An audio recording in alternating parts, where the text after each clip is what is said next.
when I'm sitting in the audience, Andre, you know I'm going to be enjoying everything, but is there a particular scene that you're especially proud of or that's your favorite? Well, I love the whole ballet. I just saw it again. I mean, again, we've been doing this since '98, pretty much every 5 years. And for the first 5 years, I think we did it every year because there was so much demand for it, and it essentially sold out everywhere. I mean, people have to understand they're seeing ballet. It's set in more contemporary terms, so they're not seeing Swan Lake or Sleeping Beauty, but it's made for ballet dancer. It's on point for the ladies. The boys are required to do classical technique, to be turned out, to do double tours, all of those things.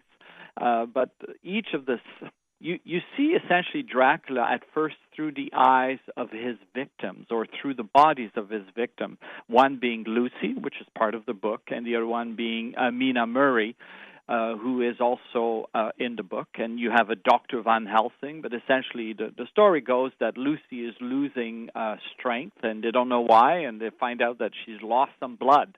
But they can't explain why you just don't lose blood like this. So the whole work is said this way, but one of my favorite, and I think it's one of Marc's greatest coups de théâtre, if you will, the choreographer, is the pantomime section in Act 2 that opens the Act 2. Essentially, he's retelling the entire story in about 7 very, very quick minutes. And it's hilariously done. But it connects it to the concept of the wolf, which is essentially the concept of le loup-garou, we say in French. You know, the wolf often is considered Dracula. And so he explores this. He creates a beautiful sequence of dance that are very classically inspired. We call it the Red Scene.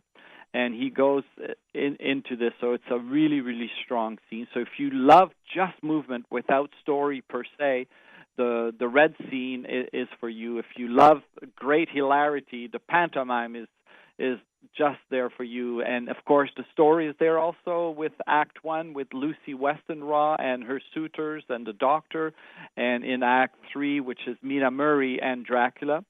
And interestingly, where Lucy falls ultimately to the charms of Dracula and represents the old aristocracy, Mina Murray is the strong, young, working girl that that works for a living, that ultimately vanquishes Dracula. Oh, I just can't wait. And I am thrilled that we are doing this in partnership with Music Worcester. They're a fabulous organization helping to bring you to us here at the Hanover Theatre. Again, it's Royal Winnipeg Ballet's Dracula coming to the Hanover Theatre Tuesday, November 15th.